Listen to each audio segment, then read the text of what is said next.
I do love doing these lives.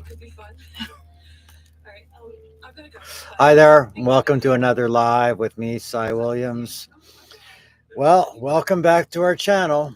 Today we have some exciting news from Canada regarding the Cannabis Act. The Canadian government has finally tabled the final report of the legislative review of the Cannabis Act. And we are here to break it down. And we're going to break down what this means for the cannabis industry in Canada and beyond. Now, the government of Canada has released its final report on the review of the Cannabis Act,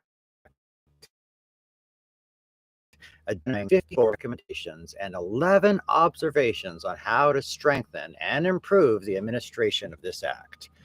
First, some background on the Cannabis Act review itself. Now, as most of you know, the Cannabis Act, which came into effect in October 2018, legalized recreational cannabis use in Canada. And since then, the government has been conducting a comprehensive review of the legislation to assess its impact and identify areas for improvement. The final report of the legislative review of the Cannabis Act is to provide valuable insights into various aspects of cannabis legalization and now social equity. The report highlights the importance of promoting social equity in the cannabis industry, ensuring that that marginalized communities have opportunities to participate and benefit from the legal cannabis market. They also talk about public safety and public health. The review emphasizes the need to prioritize public health and safety measures in cannabis regulation, including continuing robust quality control standards and education initiatives to promote responsible consumption. The report also examined the economic impact of cannabis legalization, including job creation, tax revenue generation, and opportunities for economic growth within the industry. These 54 recommendations and 11 observations were made regarding potential changes that we could see happen to the regulatory framework governing cannabis production, distribution, and retailing in order to enhance efficiency and effectiveness within our sector.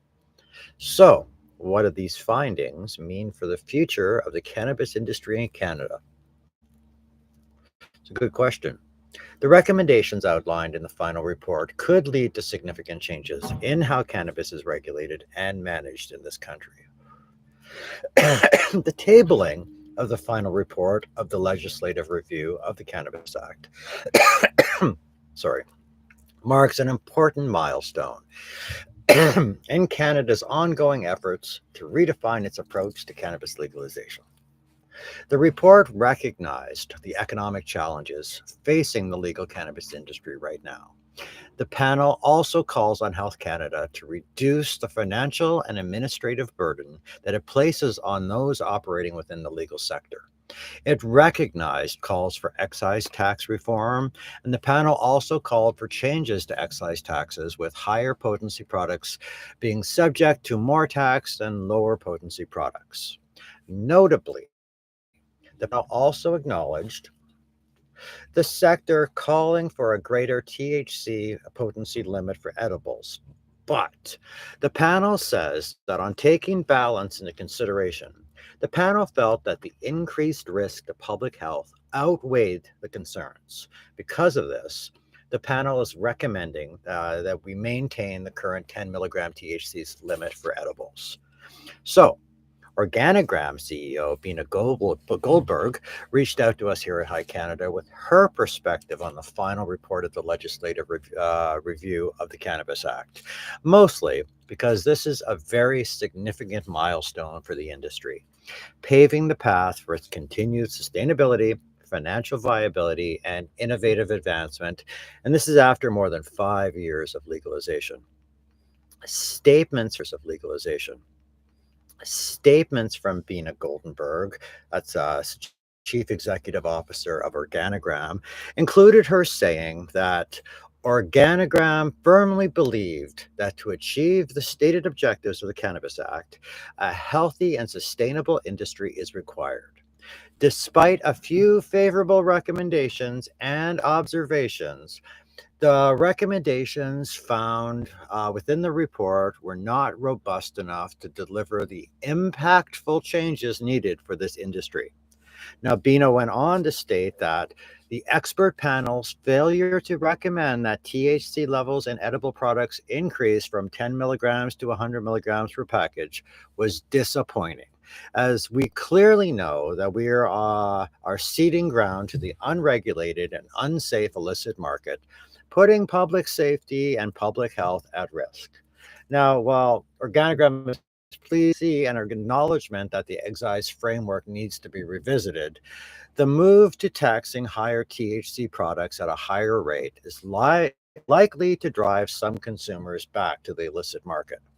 Finally, the recommendations to continue with plain packaging and limit promotions will continue to hinder the ability of legal producers to convert illicit market consumers. Bina concluded by telling us that despite the recommendations tabled in this report, we sincerely hope, that's Organogram sincerely hopes that the government has listened, reforms the excise framework, and amends the Cannabis Act accordingly. Only by doing this, or by doing so, will the government fulfill the public policy objectives of legalization. Well, very well said, Bina. Very well said indeed. And it should be really interesting to see what happens next. And we are watching Canada's reaction and Canada's cannabis leaders' reactions closely. Stay tuned for further updates on how these recommendations may shape the future of our cannabis industry. Thank you for watching. Don't forget to hit like and subscribe for more updates on this and other developing Canada-related stories. See you next time.